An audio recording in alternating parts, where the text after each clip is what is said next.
Welcome back, McFly subscribers. Today we're going to be tying the Panfish popper, or at least my version of it. Now, I will discuss this fly and its uses later in the video, as I'm sure you want to get started tying right away, but in case you haven't seen this channel before, this is McFly Angler.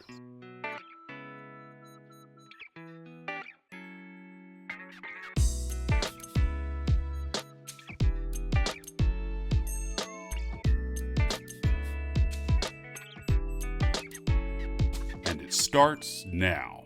Okay, let's start tying. Place the hook securely in your vise. For a hook, I'm using Risen's 9231 in size 14. Now these are long shank hooks, which you want for this fly, and you also want a down eye. You will also need some thread, and I'm using Viva's 10-aught in black today. Start your thread with a gap behind the hook eye, and then snip or snap off the waist. Make touching wraps down to about the hook point, which will form a thread base. Then make open spiral wraps up the hook shank, which will add a ribbing for the foam to grip onto. Come up to about one hook eye shy of the hook eye, and then bring your thread down to about the halfway point on the hook shank. Now we need some foam cylinders. And I have these cutters that I got from Upavon, I think that's how you pronounce it, fly fishing, with some few different sizes. Today we need the 5. So let's grab that and stick it on a drill. Okay, we also need something to protect your desk. Now there's a cutting back that I got when I purchased a foam cutting kit from River Road Creations, and you can use anything. Just don't cut directly on your tying table or you will damage the table. Also, I have these foam blocks that I got from Upavon as well, and these work great. They have many colors available and even some two-tones like this. To cut out a foam cylinder, keep the drill straight up and down, and with soft, even pressure, drill out a cylinder. And there is this hole in the cutter that allows you to push out the foam like so. You can also buy pre-made foam cylinders, like these here from River Road Creations. However, these ones are a little bit too large for this size fly. A size 1/4 inch is slightly larger than 5mm, but will work if you tie with the size 12 hook. Other companies make foam cylinders as well. These from Wapsi could work, but you will want the 3/16 inch, but there are a couple options for you if you can't get the cylinder cutters. Once you have the foam cylinder, you will need to make a shallow cut. Use a razor blade or knife. You do not want to go deep. Make the cut just shy of halfway through. Now be careful doing this as it's easy to cut yourself. And if any kids are watching, ask an adult to help you with this step. Place the cut part downward and then cut an angle into the foam like so. We will also need some super glue. Run a bead of glue along the thread and then push the foam up onto the hook shank, but leave a little space behind the hook eye. Once the glue dries, then wrap the thread over the foam. Now, I didn't bring the thread back far enough, which is causing some issues here, as I want a little larger foam head. So just note that when you tie your fly. Okay, make 2 wraps before tightening the thread. Now don't tighten too much yet, just enough to compress the foam slightly. Then start making multiple wraps, inching back slowly, and after 5 to 10 wraps you can start tightening more and more. At one point, the foam will be cut by the thread, and you can just pull off the waist. Now, I didn't wait long enough for the glue to dry, so the foam is pulled up slightly. And here I am trying to push it back down. Okay, now whip finish with only 2 to 3 turns and snip off the thread. Now I'm going to use a marker to make the eyes on this, which by the way I got these from Risen Fly. They're an alcohol-based marker, which means that they are waterproof and perfect for fly tying. They also come with a fine tip like this and a chisel tip as well. Oops, I made that eye a little bit too large. Let's even this up on the other side. Okay, now we need some flexible UV resin, and the Solarez Flex formula works great. Now you do not want to use something like this, which is their hard formula. You want the Flex. When a fish bites the popper, it will compress the foam, and if the resin is hard, it will crack. But the Flex, as you can see here, does not crack. We will also need some disposable paintbrushes. You can get big packs on Amazon for pretty cheap, and I will link below to some I've found. I'm sure even big box stores like Walmart sell value packs as well. Squeeze out a drop of the flexible resin onto the top and bottom of the foam. Oops, I forgot. We need to protect the hook eye. And a small piece of fine lead wire will work. Place the wire into the hook eye and give it a little twist. Okay, now let's spread out the resin, making an even coat around the foam head. Also, don't forget to coat the front face as well. Then cure the resin, but I'm pushing it down slightly since the super glue wasn't holding well.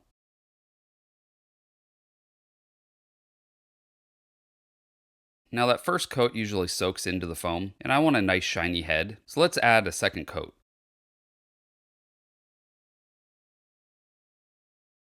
And while curing, it's a good idea to wiggle the wire, which will break up some of the resin by the hook eye. Now you can pull out the wire and you will get a clean eye. Well, usually, at least. And I'm glad this one didn't come out perfectly clean, as I can show you another trick at cleaning out that head. You can cut the resin around the eye and pull it off, giving you a super clean hook eye. Again, be careful and get adult supervision if you're not an adult. Okay, let's start the thread again behind the foam head to add the tail and other extras. Marabou is a pretty common tail material for these little poppers, and today I'm using this really awesome barred marabou in yellow. Of course, you can get a solid color marabou as well. Pull one feather out and then stroke the fibers up to align the tips. Now I feel this is too thick of the tail, so here's a trick to get two tails out of one feather. Grasp the tip of the feather and pull back some of the side fibers, and as you can see, this portion is slightly finer, and we can also cut this off. Then the back portion of the feather is left to make a second tail. Now I like to wet the fibers to make the tie-in easier. Measure out about a hook shank length, and then transfer that measurement to your other hand, and tie this in with a couple tight wraps. We can now cut off the waist, then make a few wraps to clean up that section, and tie down to the start of the hook bend. I also like to add some flash. It doesn't have to be midge flash, but that's what I'm using today. Pull out a strand and clip it off the hank. Then fold this over and align the tips to form two strands. Tie this in on the side of the tail with a few tight wraps so the tips extend just shy of the end of the tail. Then fold over the tag end and tie that in on the other side. Now you can cut the flash off to be even on both sides. And now we need some rubber legs. I really like these centipede legs for this, and I'm using speckled yellow today, and you want the small size. Now you could also use the standard round rubber legs for this, which come in solid colors. However, I really like the speckling of the centipede legs. So let's clip one off the strand, and then fold it in half and align the tips. Lay this on top of the fly, and tie directly in the center of the bunch with two light wraps. Then clip off the loop to form two legs. Pull one leg off to the side like so, and the other leg to the other side. Then pinch the legs and tighten the thread. Now let's wrap up slightly over the legs, adjusting the legs as you go to ensure they stay on the side. Then come back down, creating an even thread base. Now we need some hackle, and I have this really beautiful whiting dry fly cape in black, and it has some really long feathers, but use any dry fly hackle you have. We need to find a hackle that is about the same size as your hook, and as you can see, this one is a size 14, which is the same as my hook size. So I will pull this off the cape. Let's prepare the feather for tie-in by pinching the tip and stroking back the fibers to leave just a small tie-in tag. Tie this in with a couple tight wraps, and then clip off the tag. Then pull back the front legs and tie in front of them to help hold them out perpendicular to the hook, and end with your thread right behind the foam head. Now we will start hackling the fly. You could choke all the fibers back with each wrap. However, I find it's not super helpful with the rubber legs in the way, so I just start wrapping, which will trap some hackle fibers. And that's okay, we can fix this at a later step. Make multiple wraps of hackle between the two legs, then pull the front legs rearward and wrap directly in front of those legs, and this should help push them back even more, and keep those perpendicular to the hook shank. Make a few wraps right behind the foam head, and then capture the hackle and trim off the waist.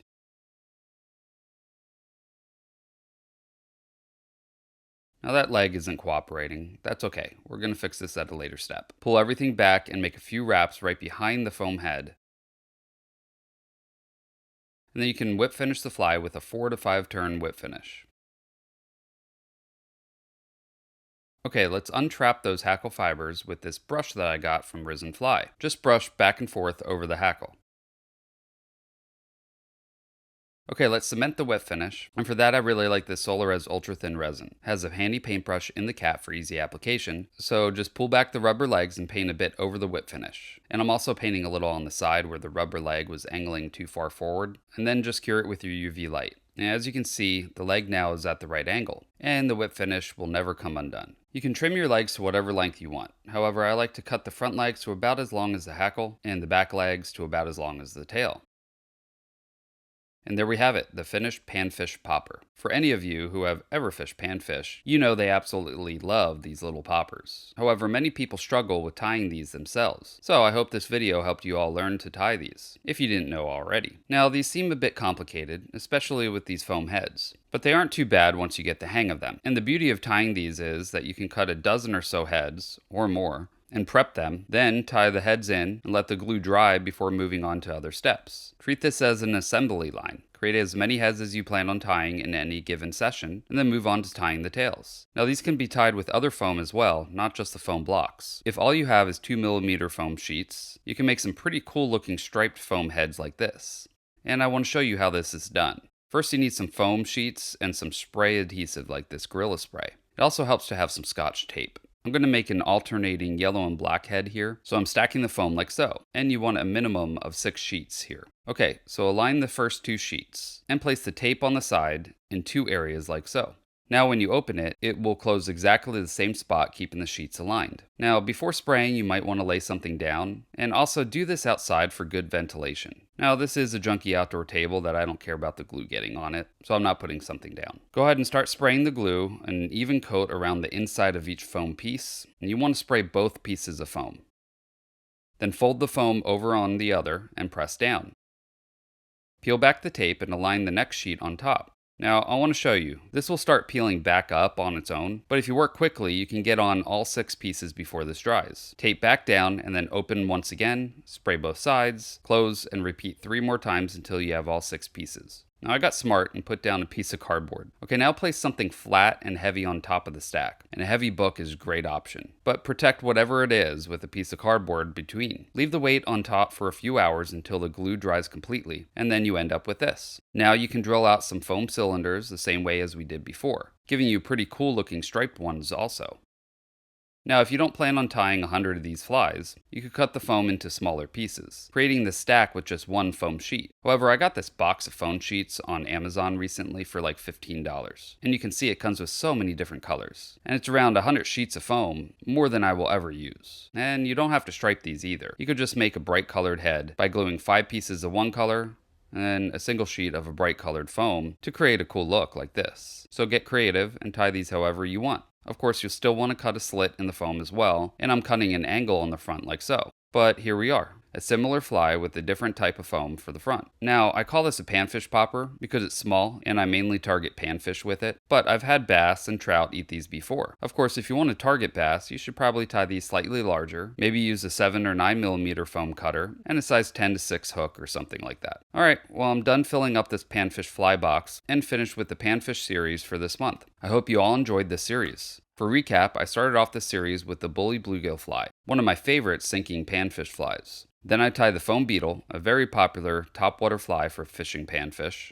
Then the Carter's rubber leg dragonfly, which can be fished both like a streamer or a bottom bouncing fly. And last week I tied up the panfish gurgler, a fairly easy topwater fly that will spit water and disturb the surface to attract panfish or bass. And I finished up the series with this week's panfish popper, the ultimate topwater attractor. This will make a popping sound, spit water, and it's one of the best flies for panfish. It's such a blast watching fish hit the surface after a popper, and they tend to hit much harder when going after these poppers for some reason, and in fact they will sometimes clear the water surface completely trying to eat this fly. Let me know in the comment section some sunfish fishing stories you have. Also, tell me if you feel I missed any important sunfish flies in this month's panfish series. Next week I'm going to be doing a new series, starting off with the classic Clouser minnow. This series will be a bass series, as I'm getting stocked up for some great fall bass fishing. So make sure you're subscribed and click the bell notification so you don't miss any future videos like this Clouser minnow. If you like the boxes that I put my flies in, I do sell these on Amazon with free shipping. They are waterproof and silicone backed. There is enough room to close the box without compressing these flies' materials, yet thin enough to fit in most shirt pockets for quick runs to the water. Or bring multiple boxes with you in a chest pack, organizing your boxes by fly type, like this panfish fly box. The silicone back is self-healing as well, so even if you do miss the pre-made slots and poke the silicone, it won't get all beat up like those foam back boxes. By the way, I recently lowered the price on these by $1, so it's a great time to pick them up. I will link to my Amazon storefront below in the description section of this video if you're interested. Also, don't forget to check out my sponsor Risen Fly. They made the hooks I use today, but they also make some of the best fly rods and reels for the money I have ever used. Best off, they're offering you all a discount. So if you're in the market for a new rod or a bunch of hooks or beads, go to www.risenfly.com and type in McFly at checkout and they'll give you 15% off of your first order with them. Okay, well thanks for watching. If you like this video, do me a favor and click the like button. Also, if you could share all my videos with your fishing friends, I would be very appreciative. I will see you on the next video. Now you go catch some fish.